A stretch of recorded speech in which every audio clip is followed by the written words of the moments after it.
자, 모두들 반갑습니다. 강태공입니다. 자, 금일은 D-Wave 퀀텀에 대해서 이제 이 D-Wave 퀀텀이 대장이 될 수 있을까? 자, 이 D-Wave 퀀텀이 양자 컴퓨터 세계 최초로 양자 우위를 입증했는데 여기에 대한 또 분석을 해보면서 더 늦기 전에 이제 양자 컴퓨터를 우리가 사 모아야 되는 이유에 대해서 또 설명해 보도록 하겠습니다. 자, 방송 전 늘 말씀드리는 여러분들의 좋아요, 구독하기, 댓글까지는 너무나 많은 힘이 된다 말씀드리면서 오늘 방송 시작해 보도록 할게요. 자, 일단 방송 전에 뭐 많은 분들이 자꾸 단타 관련돼서 물어보시는데, 자, 단타 참여 희망하신 분들은 멤버십 방송을 참고하시면 됩니다. 그럼 지금까지 뭐 29종목을 매매했고요. 다행히도 손절은 없습니다. 그래서 수익률 총합 나오고 있으니까 필요하신 분들은 참고하시기 바라겠고요. 자, D-Wave 퀀텀 같은 경우는 일단은 원하는 대로 너무 잘 가고 있어요. 예전에도 제가 일단은 뭐 양자 컴퓨터 관련되어 있는 가격 전략 분명히 잡아 드렸었는데, 여기서도 D-Wave 퀀텀 얼마? 이제 보면 3.8에서 6달러 사이를 보라고 분명히 말씀을 드렸고, 해당 구간대에서 이제 반등이 나왔다가 또다시 지금 매수 구간대 주면서 다시 재반등이 나오고 있죠. 그래서 지금 흐름 자체는 굉장히 양호하다라고 좀 볼 수 있고, 자, 그럼 본격적으로 이제 D-Wave 퀀텀에 대한 분석을 해보기에 앞서서 이제 현재 시장에 대한 시장의 상황과 함께 왜 D-Wave 퀀텀이 앞으로 더 갈 수도 있는지 한번 흐름을 짚어보도록 하겠습니다. 자, 일단 전날 미증시가 굉장히 좋지는 않았어요. 자, 보면 알겠지만 뉴욕 증시가 지금 뭐 단 한 번도 플러스 전환된 적이 없이 나스닥 같은 경우도 마이너스로 밀어버렸고요.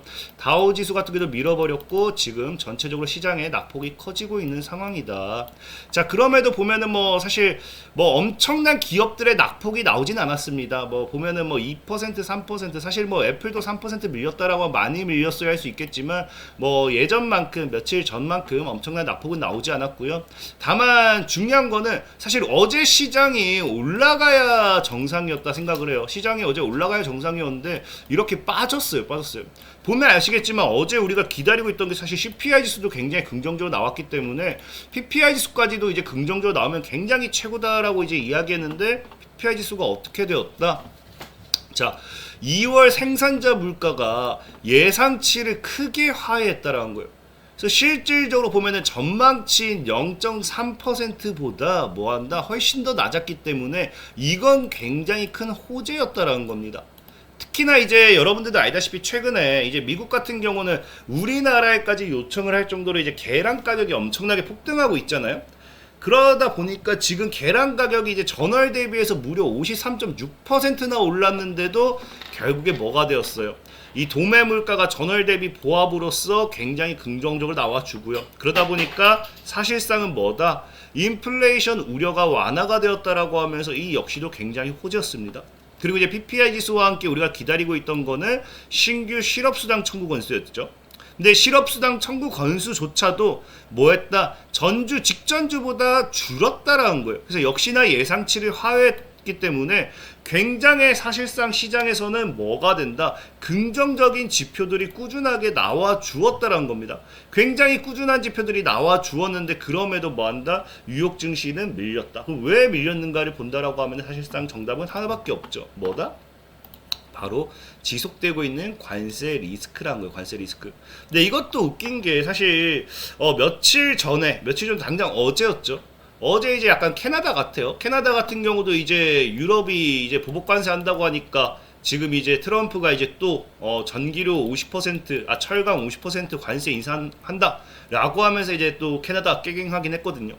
어쨌든 그래서 유럽 연합 같은 경우도 지금 이제 위스키에다가 미국산 위스키에 관세를 부과하기로 한다라고 하면서 지금 와인에다가 200% 관세거든요.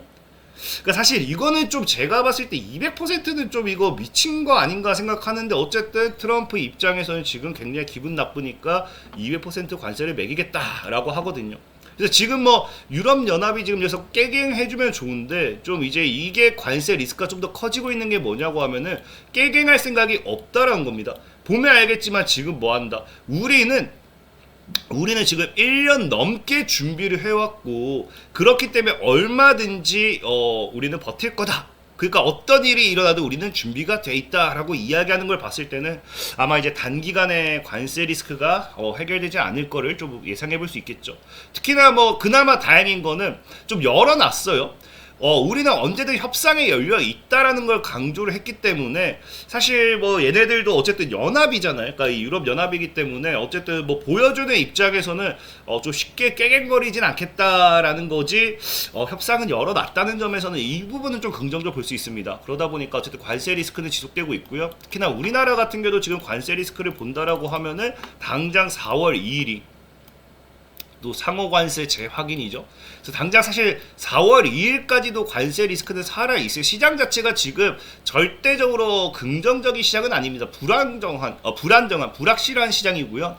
자, 보다시피 지금 트럼프 대통령 같은 경우가 지금 확고한 게 뭐다? 우리는 단연간 갈취를 당했고 이제 더 이상을 당하지 않을 거다. 그래서 알루미늄이든 철강이든 자동차든 나는 굽히지 않을 거다라고 하는데 철강, 자동차 이런 것들, 반도체 이게 다 어디에요? 우리나라죠. 그래서 반도체, 자동차 등 한국의 주력 수출 상품에 대한 품목별 관세도 부과하겠다고 예고를 했는데 중요한 건 여러분들도 알다시피 우리나라가 반도체, 자동차 빼면 뭐가 있어요. 그러니까 지금 사실상의 반도체, 자동차에다가 관세를 부과한다는 건 우리나라 직격탄이란 거거든요. 그러다 보니까 지금 이제 한국은행 같은 경우 뭐라고 이야기하느냐, 이런 것들이 결국에 수출 증가세에도 이제 둔화될 것으로 보이며 결국에 올해 우리나라의 성장률이 1.5%로 낮아질 거다. 우리나라 성장률이 낮아진다는 거는 점차 줄어든다는 건 우리나라 사실 많이 위태롭다는 거겠죠. 어쨌든 그러다 보니까 전체적으로 이제 관세 리스크, 그러니까 시장에서는 지금 관세 리스크에 따른 이 지속적인 뭐가 나온다? 하방 압력이 나오고 있기 때문에 이 부분은 사실 어쩔 수 없는 것 같습니다. 자, 그럼에도 지금 우리가 양자 컴퓨터를 봐야 되는 이유는 뭐냐를 놓고 본다라고 하면은 사실 어제 다른 기업들도 많이 하락을 했어요. 그럼에도 지금 전체적으로 아이온큐라든지 실스크라든지 이런 양자 관련되어 있는 섹터 기업들 보면요, 다행히도 큰 폭의 하락이 나와주지 않고 있고요. 여기 플러스로 뭐까지 있다? D-Wave 퀀텀 같은 경우는요 20% 이상이 상승했습니다. 그러니까 어제 같은 시장에서도 20% 이상 상승했다는 거는 굉장히 뭐다? 긍정적인 시그널이다 라는 거거든요.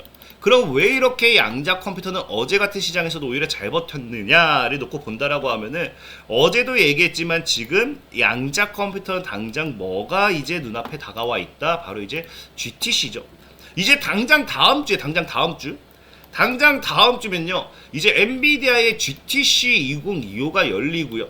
여기서 지금 양자 컴퓨터 최신 기술 성과에 대한 논의를 할 예정이기 때문에 양자 컴퓨터 이제 호재, 양자의 날로 지정이 돼서 이제 호재성 이제 얼마든지 뉴스가 나올 확률이 높은데 굳이 지금 뭐다? 정리를 하는 거는 멍청하다라는 거겠죠. 그러니까 사실 지금 시장에서 오히려 뭐다? 저가 매수라든지 이런 것들, 이런 수급의 조절이 좀 들어와 준 부분도 있다라는 게 있다라고 보시면 좋고요. 특히나 이제 우리 아이온큐라든지 리게팅 컴퓨팅 같은 경우도 뭐한다? 주요 파트너사와의 협력 성과 및 향후 기술 협업 방향 등을 발표할 거기 때문에 여기에 따른 또 당장 다음 주부터 뭐 아이온큐가 올라가 준다라고 하면은 우리가 아이온큐를 지금 양자 컴퓨터의 대장으로 보고 있잖아요. 그럼 이 아이온큐와 함께 또 뭐가 될 수 있어요? 양자 컴퓨터 관련 섹터들 강한 상승으로 또 연결될 수도 있다라고 보시는 게 좋고, 어쨌든 그러다 보니까 전체적으로 양자 컴퓨터는 조정을 어제 안 받은 상황이다라고 보시면 좋아요. 자, 그 와중에서도 D-Wave 퀀텀은 잘 올라갔습니다. 자, 그러면 D-Wave 퀀텀은 왜 올라갔느냐를 본다라고 하면은 뭐 다 알 거예요. 어제도 얘기했지만 뭐다? 이제 세계 최초 양자 우위를 입증했다라는 거거든요. 여러분들도 알다시피 뭐 양자 컴퓨터가 기존에는 이게 진짜 슈퍼컴퓨터보다 더 뛰어난가 아닌가 이런 것들에 대한 이런 논란이 많았으니까 사실상 양자 컴퓨터에 투자를 하고 싶어도 이게 정말 슈퍼컴퓨터보다 뛰어난 게 맞느냐 뭐 이런 부분도 지금 늘 논란이 됐던 부분이기 때문에 그것이 뭐가 되었다? 이제 슈퍼컴퓨터보다 더 위에 있다라는 게 입증이 되었고요. 그러다 보니까 지금 양자 컴퓨터에 대한 뭐다? 실제 적용 가능성을 입증했고 이것이 새로운 이정표가 될 거고요. 이로부터 해갖고 본격적으로 양자 컴퓨터가 더 이제 성장할 거다. 뭐 이런 기사들이 나오기 시작을 했죠. 자, 그러면 여기서 이제 핵심인 게 뭐냐? 자, D-Wave 퀀텀 사실은 여러분들도 뭐 많이 의문을 가지는 분들도 있을 거예요. 왜? 우리가 양자 컴퓨터의 대장주라고 하면 뭐 아이온큐를 얘기할 수도 있고요. 최근에 이제 큰 기업들 구글이라든지 뭐 이런 것들, IBM, 마이크로소프트 이런 기업들도 있는데 어떻게 이 D-Wave 퀀텀이라는 기업이 갑작스러운 양자 컴퓨터로서 세계 최초가 가능했느냐를 놓고 본다라고 하면은 사실 이거는 좀 다른 부분입니다. 뭐가 다르냐? 자, 지금 보면 아시겠지만 이 D-Wave 같은 경우는 어떤 기술을 사용하느냐? 양자 어닐링이라는 거예요. 그러니까 사실 기술 자체가 달라요. 그래서 IBM이라든지 구글이라든지 실스크 뭐 이런 기업들은 지금 보다시피 게이트 기반을 활용합니다. 게이트 기반. 그리고 뭐 아이온큐는 뭐 이온 트랩을 활용하고 있고요. 리게팅이라든지 퀀텀 컴퓨팅 같은 경우는 뭐 하이브리드 관련된 부분을 이제 적용하고 있죠. 어쨌든 중요한 게 뭐냐고 하면은 이 기반 이 기술 방식 자체가 달라요. 그래서 이 양자 어닐링이라는 기술 자체가 어떤 기술이냐를 좀 생각을 해봐야 되는데 사실 양자 어닐링이 지금 시장에서 가장 빠르게 나올 수밖에 없었던 이유가 어찌 보면 지금 시장에서 가장 상용화되어 있는 부분이다라고 생각을 해보셔야 돼요. 왜? 이 양자 어닐링이라고 해가지고 사실 이 뭐 양자 어닐링에서 여러분들이 생각하는 그런 양자의 엄청난 영역은 사실 아니거든요. 양자 어닐링이라는 게 무엇이냐고 하면은 자, 양자 어닐링이라는 게 지금 보면 알겠지만 자, 고전적인 어닐링이라고 표현을 해요. 그러니까 고전적인 어닐링 기법을 양자 컴퓨터에 적용한 알고리즘이고요. 여기서 어닐링이란 물리적 시스템이 더 낮은 에너지를 찾도록 유도하는 과정을 의미한다 하죠. 고전적인 어닐링 기법이다라는 거는 고전적이라는 게 이제 우리가 흔히 지금 사용하고 있는 일반 컴퓨터입니다. 컴퓨터. 일반 컴퓨터 기반이다라고 보시면 좋아요. 그래서 지금 이제 양자 어닐링 같은 경우는 사실상 이제 양자 컴퓨터의 이제 상용화를 뭐 가지고 오는 데 있어서 다른 기업들보다 뭘 하게 되느냐? 기존의 일반 컴퓨터의 기술을 더 많이 사용한다는 겁니다.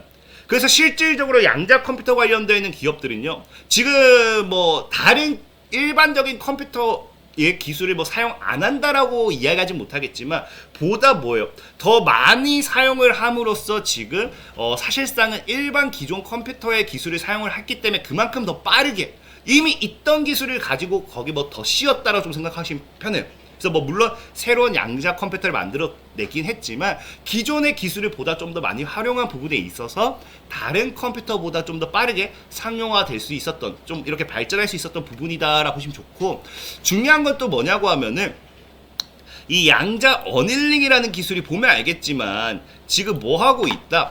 이 찾는다. 그러니까 찾는다라는 게 무슨 말이냐고 하면은 이 방식은 이제 최적화 문제에 적합하다라는 거예요. 그러니까 뭐 어떤 이제 길을 찾는다. 길을 찾아라. 뭐 이런 거에 적합해요. 찾아내는 거. 근데 길을 만들어라. 그러니까 연산을 해내는 부분, 새로운 길을 생성해내라. 뭐 이런 것들, 미로 자체를 만들어라. 이런 것들에 사실은 적합하지 않다라는 거예요. 그래서 지금 보면 알겠지만 이 양자 어닐링이라는 게 사실 굉장히 사실 따져보면요, 다른 양자 기술들보다는 단순해요. 단순. 그래서 이 보통의 게이트 기반 양자 컴퓨터를 먼저 설명한다라고 하면은 이 양자 얽힘이라는 걸 적극 활용하죠. 그래서 매우 복잡한 연산이라든지 이런 것들을 수행할 수 있어요. 근데 양자 어닐링이란 건 양자 터널링을 활용하기 때문에 이제 뭐 다른 양자 컴퓨터처럼 정말 다양한 분야에 활용되면서 이것들을 가지고서 복잡한 연산을 수행하는 건 어렵다라는 거예요. 그래서 우리가 지금 이 어찌 보면 D-Wave 퀀텀이 세계 최초라고 해가지고 많은 분들이 야 그러면 양자 컴퓨터 대장주는 D-Wave 퀀텀이겠다라고 생각할 수도 있어요. 근데 이건 여러분들이 자세히 정확하게 이해하셔야 되는 게 뭐냐고 하면은 이 양자 어닐링이라는 부분 자체가 이제 그 방금 얘기했던 것처럼 굉장히 단순하잖아요. 그러니까 이게 뭐랑 비교할 수 있느냐? 어찌 보면 무전기로 우리가 좀 비유해 볼 수도 있어요. 이제 여러분들도 알다시피 무전기 같은 경우가 이제 통신이라는 분야에 있어서 어쨌든 멀리 통신한다 해가지고 과거 핸드폰보다는 더 빠르게 발전했고요. 핸드폰보다 더 빠르게 상용화됐어요. 근데 중요한 건 뭐예요? 결국에는 이 기술의 한계가 뭐가 되었다? 이 무전기보다는 휴대폰이 더 뛰어났던 부분이고, 그러다 보니까 사람들이 휴대폰을 더 많이 사용을 함으로써 휴대폰의 시장이 더 커지고 휴대폰을 활용할 수 있는 것들이 더 많아지기 시작했죠. 그래서 시장의 규모조차도 보면 알겠지만 휴대폰이 더 많아요. 더 커요. 다만 문제는 뭐다? 다만 그렇다라고 해서 무전기가 쓸모가 없느냐? 아니라는 거예요. 무전기 같은 경우 보면 알겠지만 이제 특정 상황, 이제 군사라든지 항공, 긴급 구조 이런 특정 조건에서는 오히려 휴대폰보다는 이제 무전기를 더 많이 사용을 해요. 그렇기 때문에 이게 지금 뭐 무전기로 비교한다, 이게 뭐 맞다라고 표현하기는 어렵지만 지금 어쨌든 그 양자 이제 D-Wave 퀀텀 이제 양자 어닐링 기술. 이제 양자 어닐링 기술 같은 경우는 뭐 할 수밖에 없다. 오히려 무전기처럼 더 빠르게 이제 성장할 수 있고 이제 시장의 규모도 더 빠르게 이제 상용화가 되겠지만 특정 분야에서만 사용하게 될 거란 거예요. 그래서 사실상은 이제 세계 최초라는 부분을 이 지금 뭐 했습니까? 양자 어닐링 기술을 통해서 D-Wave가 이거를 D-Wave가 이거를 입증했지만 앞으로 뭐 아이온큐라든지 이런 기업들이 사실상은 더 치고 갈 확률이 크겠죠. 어쨌든 중요한 거는 우리가 이를 통해서 무엇을 생각해 볼 수 있다. 이제 보다 본격적으로 이 기업들이 양자 우위가 입증됐기 때문에 양자 컴퓨터에 투자를 하는 이 시발점이 된다라는 거예요. 그래서 실질적으로 보면 알겠지만 이미 양자 어닐링 같은 경우도 어느 정도 그 시장에서 사용화가 되고 있어요. 보다시피 뭐 이제 폴스바겐과 BMW 같은 경우는 이미 D-Wave의 양자 어닐링 기술을 이용해서 부품 조달부터 최종 조립 공정까지 복잡한 공급망을 최적화해 일정을 효율적으로 관리하고 있다라고 이야기할 만큼 뭐 하고 있습니까? 이미 어느 정도 사용이 되고 있다 보시면 좋겠죠. 그리고 이제 뭐 최근에 뭐 나사 등 우주항공 연구기관에 또 이 양자 어닐링 기반 관련되는 부분도 사용이 되고 있어요. 그래서 이미 어느 정도 이게 사용이 되고 있던 부분에 있어서 그전에는 양자 관련되는 기술에 있어서 좀 못 믿어서 투자를 좀 안 했다라고 하면은 어느 정도 어쨌든 우위가 입증됨에 따라 가지고 뭐 한다? 이제는 상용화가 더 빠르게 다가올 수 있고요. 투자 자금 자체도 굉장히 크게 증가할 수 있다라는 걸 우리가 생각해야 된다는 거예요. 그러다 보니까 사실 D-Wave 퀀텀 같은 경우는 이제 뭐가 기대가 되느냐? 실적이 기대가 돼요. 실적이. 그래서 어제 같은 시장에서 사실상에 이 D-Wave 퀀텀이 급등할 수 있었던 이유는 실적 기대예요. 그래서 보다시피 올해 1월부터 D-Wave가 처음으로 고객사에 어드밴티지 어닐링 하드웨어 시스템을 통으로 판매하는 데 성공했고요. 그러면서 사실 시장은 실적에 대한 기대를 하고 있었는데 여기 추가적으로 이제 뭐 한다? 양자 우위까지 입증하게 되면서 또 추가적인 실적 기대가 따라오는 거고요. 그 다음에 최근에는 또 1억 5천만 달러의 규모의 보통주 매각을 성공하면서 자금 조달로 인한 재무 안정성까지 따라오게 되는 겁니다. 그러니까 지금 어쨌든 이 D-Wave 퀀텀이 단기간에는 주가 상승이라든지 이런 것들이 기대감은 커요. 아까 앞서 말했다시피 무전기가 상용화가 더 빨랐던 것처럼 이렇게 양자 우위를 뭐 입증을 해버림으로써 D-Wave 퀀텀을 통한 이런 양자 컴퓨터 관련되는 부분의 상용화가 더 빠르게 가속화될 수도 있거든요. 다만 이제 문제는 어쨌든 D-Wave 퀀텀을 활용할 수 있는 부분, 양자 어닐링은 한정적이기 때문에 이것이 결국에는 나중에 뒤처질 수밖에 없어요. 그러면 사실상의 IBM이라든지 구글, 마이크로소프트와 같은 뭐 게이트 기반이 되었던지 하이브리드 기반이 되었던지 아니면 뭐 이온 트랩이 되었던지 이런 섹터들의 이 양자 컴퓨터 관련되는 섹터들이 더 크게 올라갈 수밖에 없겠죠.